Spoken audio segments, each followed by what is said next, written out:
Ngayon ay narito muli tayo sa panibagong serye sa ating A Day with the Lord. Kaya sama-sama nating pagnilayan ang mga inspirasyong salita mula sa ating Panginoon. Makikita ang may kapal sa kanyang lupang hinirang.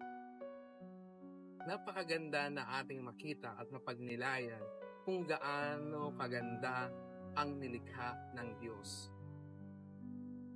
Tunay nga na hinahanap natin ang isang bagay batay sa halaga nito. Kapag nawawala sa paningin ang isang musmos na bata, ang kanyang mga magulang ay agad itong hinahanap.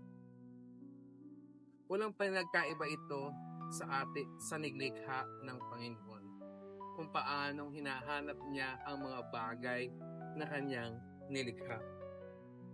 Minsan ay umaatungal pa nga sa paghahanap kapag mayroong regalo na ibinigay ang ating matalik na kaibigan.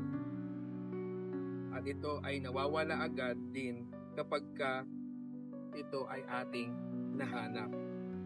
Alang-alang sa pagpapahalaga sa kanyang bigay, siniseryoso tayo sa paghahanap, lalo na kung may halaga sa atin ang hinahanap.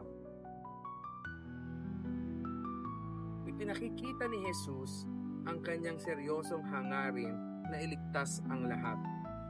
Tulad ng isang tao na hinahanap ang isang napakahalagang pagmamahal sa kapwa, sa kanyang buhay, ganito rin sa atin si Jesus. Hinahanap niya tayo dahil sa kanyang walang katapusang awa at pag-ibig para sa atin. Sa kabila ng ating mga pagkukulang, hindi tayo iniwan ni Jesus. Ipinaabot niya ang kanyang pagmamahal sa pamamagitan ng matiyagang paghahanap sa atin. Sa kanyang palagiang paanyaya na lumapit tayo sa kanya, ganyang kabuti ang Diyos. Handa niyang ilaan ang kanyang panahon, ang kanyang buhay, tanda ng pagmamahal sa atin. Ito ang isa sa mga napakagandang mensahe ng Panginoon sa atin. Kaya sa hapon na ito, ating pagnilayan ang kanyang pagmamahal sa atin. Muli, samahan niyo po muli ako sa panibagong serye ng A Day with the Lord. Paalam mga kaginto!